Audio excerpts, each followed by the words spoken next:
When this local resident was setting up to repair his roof, he was suddenly stopped in his tracks. There was a strange bulbous object stuck right between his outer wall and the insulation of his rooftop. At first, he thought it was a hornet's nest, but then experts told him what it really was. Before we start, smash the like button and make sure to subscribe if you haven't, and hit that notification bell so that you won't miss any new stories. John was getting ready to fix his roof since winter was approaching, and he wanted to prepare his home for the cold months ahead. As he examined the roof for damage, he suddenly noticed something strange in the top corner of his attic overhang, right where the wall and roof insulation met. John squinted his eyes and focused on the odd side above him. There was a large, unusual mass nestled just beneath the highest point of his roof. It was wedged tightly between the outer wall of his house and the thick insulation material that kept the cold from seeping into his home. What was it? He had to get up there anyway to replace some broken roof tiles, so he figured he could take a closer look while he was at it. Without hesitation, John went to his shed, grabbed the tallest ladder he could find, and carefully positioned it against the side of his house. He stepped onto the first few rungs with steady confidence, eager to investigate. But the closer he got to the mysterious mass clinging to his house, the more his curiosity began to mix with a growing sense of unease. It looked like some kind of nest. John had dealt with hornet nests before, so he was familiar with their appearance. This one had a similar shape, but something felt off. It wasn't just a little bigger than normal, it was massive. If it truly was a hornet nest, it was by far the biggest one he had ever seen. John's heart started pounding faster as he carefully climbed closer. Normally, he was a fearless man who never hesitated when facing a problem. But at that moment, he had to admit that his nerves were getting the better of him. The sheer size of the thing made him feel uneasy. By now, he was at least 20 feet high, balancing carefully on a ladder. If the nest was filled with aggressive hornets, he could be in serious trouble. A sudden attack could make him lose his balance, sending him tumbling straight down into his garden, where he could get seriously injured. Taking a slow, deep breath, John remained perfectly still on the ladder, trying not to make any sudden movements. He narrowed his eyes, scanning for any signs of activity. He expected to see buzzing insects crawling over its surface, maybe even swarming out aggressively, but to his surprise, there was nothing. Then, he closed his eyes and focused on listening carefully. If this was truly a hornet nest, there had to be some kind of buzzing sound coming from within, especially for something this large. He waited in silence, ears straining for any movement, but the air remained completely still. There was no sound at all. Not wanting to take any unnecessary risks, he decided to climb down. Rushing into this situation blindly would be reckless. He figured it was best to wait a little while just to see if anything changed. If the nest became active, he'd be able to assess what he was dealing with before making a decision.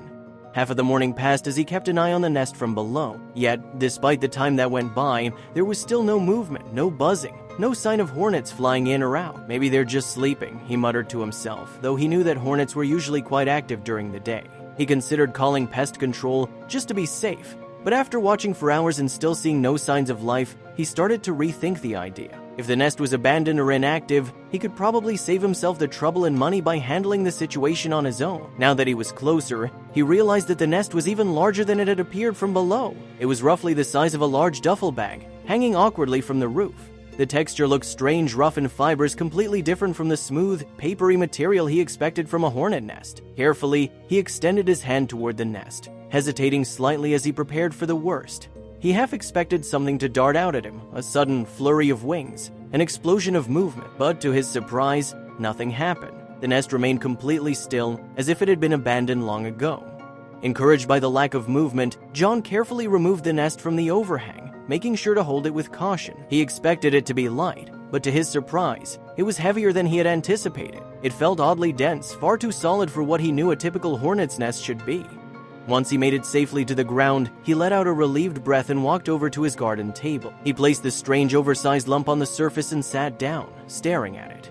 Turning it over in his hands, he noticed there were odd indentations scattered all across its rough exterior. The shape seemed unnatural, almost as if it had been deliberately formed rather than naturally built. It didn't have the smooth, layered structure he was used to seeing in hornet nests. Out of curiosity, he carefully peeled back a small section, expecting to see the usual honeycomb-like interior that was typical for insect nests. But instead of a papery honeycomb, he was met with thick, interwoven fibers that felt much sturdier than expected. The structure resembled more of an animal's nest than anything made by hornets. As John leaned in closer, he noticed an unfamiliar, earthy scent, nothing like the dry, musty smell of an insect nest. Confused, he called his friend Mark, a wildlife enthusiast, and described his find. John mentioned how it appeared to be a hornet's nest at first but felt too heavy and different. Mark agreed to come by with a few tools. While waiting, John examined the nest closely, his curiosity growing. When Mark arrived, he quickly confirmed that it wasn't the work of hornets or wasps. "This material, it's organic but different," he said. His words deepened John's unease. What had created it? Mark pulled out a knife and cut into the thick shell of the nest. Inside, curled bits of what appeared to be fur were hidden in the fibers. "Fur?" John asked. His confusion intensified. Mark snapped a few photos and promised to send them to his wildlife group for more insight. As Mark shared the images in the group, calls started flooding in from biologists intrigued by the strange discovery. Some offered useful insights, but soon, conspiracy theories began pouring in, clouding their search for answers. Exhausted by the onslaught of theories, they decided to take a break, agreeing to continue their investigation the next day. However, the truth behind the nest was far stranger than any theory they'd encountered. That night, John couldn't shake the feeling that something was wrong. Suddenly, loud, deliberate stomps echoed from the attic, jolting John awake. His heart raced as he froze, listening carefully. It sounded like footsteps, heavy, forceful, deliberate. The room was still, but the stomping continued from above. John hesitated and slowly slid out of bed. What was in his attic? With trembling hands, he reached for the hatch and slowly pulled it open. The unknown awaited him in the darkness above. When John opened his bedroom door, the sounds above him reacted instantly. The awareness that whatever was up there knew his presence made him uneasy. Carefully, John moved into the hallway, trying not to make any noise as he approached the attic hatch. John paused. He didn't want to open the hatch. Taking a deep breath, he steeled himself and glanced at the locked shed outside where the strange object sat undisturbed. With his mind racing, John reluctantly moved back to the attic hatch and grabbed the ladder rope. His heart raced as the ladder descended, and he prepared to peer into the darkness above. But just as his head emerged, his phone rang. It was Mark, and the timing couldn't have been worse. The ring echoed in the attic, and the creature above responded with a loud roar that sent John scrambling down the ladder. Shaking, John answered Mark's call. Mark had information from his friend in a Discord group about the strange object. "It's not a hornet nest," Mark explained. "One of my friends, he's a biologist, recognized it immediately. It's a storage sack, made by a bear." John froze. "A bear?" he repeated. Mark confirmed it was a brown bear, and it was likely still in the attic. The bear had made the nest out of twigs, dirt, and fur, using it as a food stash for hibernation. Mark's tone was firm. "Bears are stronger than you think. They can climb anything, vertical structures, wood panels, you name it. If there was any opening like a window, it could have gotten in easily." John's knees weakened. The strange thumping and growling from earlier now made perfect sense. "What do I do now?" John asked, his voice shaky. Mark's response was clear. "You need to get out of that house, John. This could get dangerous." Mark, his friend, urgently advised him to call animal control and leave the house immediately. John rushed toward the front door, fumbling with his keys as panic set in. "Where do I go?" he asked. "Get in your car, stay safe until animal control arrives," Mark replied.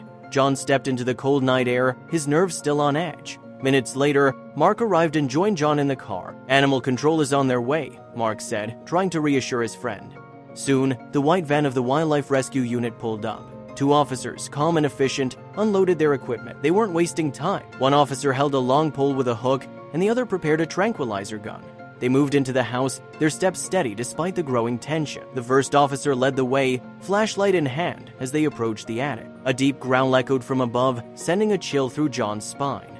The officer gestured to his partner, who climbed the ladder to the attic. "Big one," he muttered as he spotted the bear, huddled in the corner with its head raised, eyes glowing. The second officer aimed the tranquilizer gun, and after a moment of focus, he fired.